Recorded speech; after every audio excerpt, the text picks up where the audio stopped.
پہلی 2 رکعتوں میں جب امام قیام کی حالت میں ہے آپ نے اقتدا کیا تو حمد و سورہ امام کا کام ہے، مأمومین کا کام صرف سننا ہے، امام کی قرأت کو سنے اور کچھ نہ پڑھے۔ اگر جماعت کی تیسری رکعت میں کہ امام جماعت تیسری رکعت میں ہے یا چوتھی رکعت میں ہے، ایک مأموم باہر سے آ جاتا ہے اور اقتدا کرتا ہے جبکہ امام قیام کی حالت میں ہے، مثلا تسبیحات 4 پڑھنا ہے، اگر اقتدا کرے تو پھر واجب ہے مأموم کے لیے کہ حمد اور سورہ خود پڑھے، سورہ الحمد، سورہ فاتحہ اور دوسرا سورہ خود پڑھے۔ اب اگر فرصت کم ہے یعنی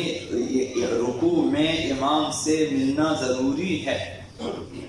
اب امام جماعت عموماً تسبیحات 4 3 بار پڑھتا ہے، اب اتنی مدت میں جو ہے حمد و سورہ پڑھنا مأموم کے لیے غالباً ممکن نہیں ہے، مگر یہ کہ بڑی تیزی سے کوئی شخص پڑھے یہ عام طور پر ممکن نہیں ہے۔ اب اگر حمد و سورہ پڑھنے کا وقت نہ ہو، صرف سورہ حمد پڑھ کر رکوع میں امام سے ملے، رکوع میں امام سے ملنا ضروری ہے، امام رکوع میں ہو اور مأموم رکوع میں پہنچے، یہ ضروری ہے۔ اب سورہ حمد پڑھیں، وَلَا الضَّالِّينَ پہ ختم کریں اور رکوع میں امام سے جا ملے۔ حضرت آیت اللہ سیستانی نے فرمایا اسی مقام پر کہ اگر سورہ حمد بھی مکمل کرنے کا وقت نہ ہو آپ کے پاس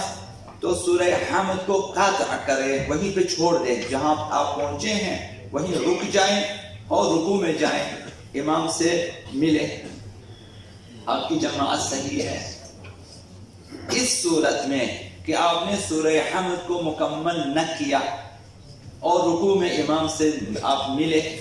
آپ کی نماز جماعت صحیح ہے، لیکن اس صورت میں احتیاط مستحب یہ ہے کہ آپ جو ہے جماعت میں شامل نہ رہیں، آپ فرادہ کی نیت کریں اور نماز کو مکمل کریں، یعنی سورہ حمد کو قطع نہ کریں۔ جب آپ نے دیکھا کہ میں نہیں پہنچ رہا تو یہ آپ کی مرضی ہے، آپ سورہ حمد چھوڑ کے جائیں، جماعت کے ساتھ آپ پڑھ سکتے ہیں، یا پھر وہیں سے فرادہ کی نیت کریں کہ میرے اپنی نماز پھر آپ سورہ حمد کوئی مکمل کریں، دوسرا سورہ بھی آپ پڑھیں اور اپنی نماز کو، یہ احتیاط مستحب ہے، واجب نہیں ہے۔ اگر آپ نے سورہ حمد چھوڑ دیا اور رکوع میں امام سے آپ ملے اور آپ نے نماز جمع ادا کی، آپ کی نماز درست ہے اور صحیح ہے۔ حضرت آیت اللہ مکارم شیرازی نے فرمایا کہ اگر سورہ حمد مکمل کر کے امام کے ساتھ رکوع میں نہ مل سکے، سورہ حمد کو مکمل کیا، امام رکوع سے مثلا اٹھ گئے تو اس کی جماعت میں اشکال ہے، تو آپ وہ کیا کریں؟ جب وہ نہ ملے اپنی نماز کو وہیں سے فرادہ آگے جاری رکھیں، یہ واجب ہے حضرت آیت اللہ مکارم شیرازی کے مقلدین کے لیے۔ دوسرا مسئلہ یہ ہے کہ امام جماعت کی تیسری رکعت میں یا چوتھی رکعت میں مأموم کو معلوم ہو جائے کہ اس وقت اگر میں اقتدا کروں تیسری رکعت میں یا چوتھی رکعت میں اقتدا کروں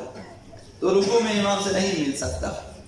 یعنی امام قیام کی حالت میں ہے، مثلا تسبیحات 4 پڑھ رہا ہے یا سورہ حمد پڑھ رہا ہے، آپ نے اندازہ لگایا کہ اس وقت اگر میں نے اقتدا کی، چونکہ حمد سورہ مجھے پڑھنا ہے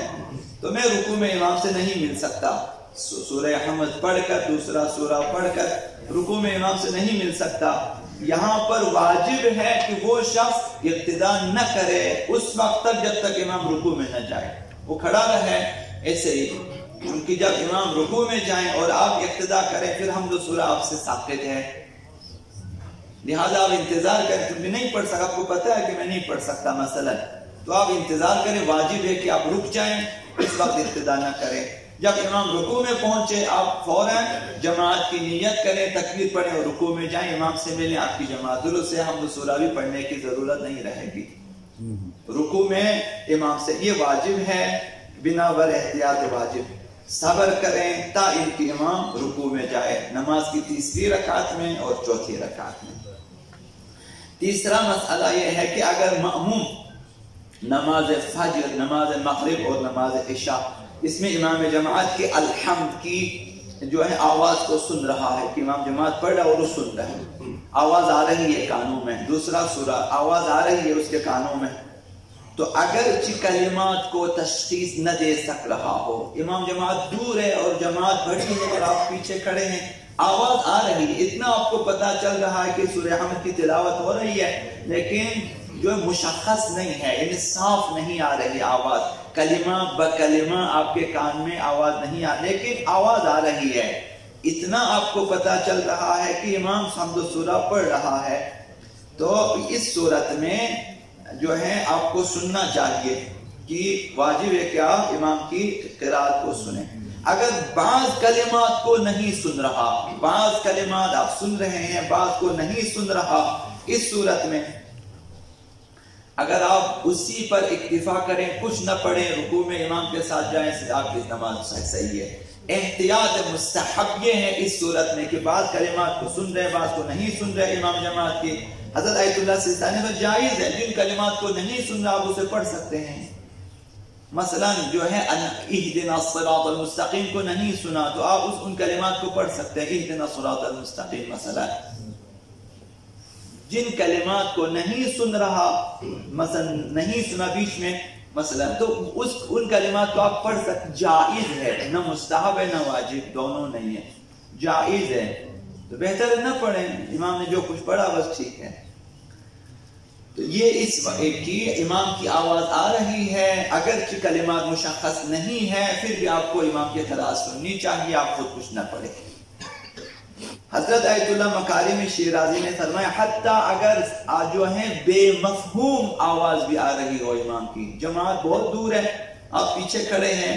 امام کی آواز آ رہی ہے، مفہوم سمجھ میں نہیں آ رہا کچھ بھی، صرف اتنا کی آواز آ رہی ہے کہ قرات ہو رہی ہے، مکمل طور پر سورہ حمد کا کوئی بھی کلمہ صاف نظر نہیں، صاف سنائی نہیں دے رہا، صرف بے مفہوم آواز ہم جس کو کہتے ہیں، تب بھی احتیاط واجب یہ ہے کہ ماموم حمد سورہ نہ پڑھے، سنیں وہی ہم سنیں، واجب ہے. لیکن اگر امام کی آواز بالکل نہیں آ رہی تو اس صورت میں حضرت آیت اللہ سیستانی نے فرمایا مستحب ہے حمد سورہ خود پڑھے، ورنہ آپ نہ پڑھیں پھر بھی ٹھیک ہے. آپ کو پتہ ہے جماعت کی نیت کی ہے آپ نے اور امام کی آواز نہیں آ رہی ہے، جماعت دور ہے، اتنا معلوم امام پڑھ رہا ہے، بس آپ حمد سورہ ساقط ہے آپ سے، آپ کو ضرورت نہیں ہے، لیکن مستحب ہے کہ آپ حمد سورہ خود پڑھیں، مستحب ہے، واجب نہیں ہے. حضرت آیت اللہ مکارم نے فرمایا جائز ہے حمد سورہ، ورنہ پھر ضرورت نہیں ہے.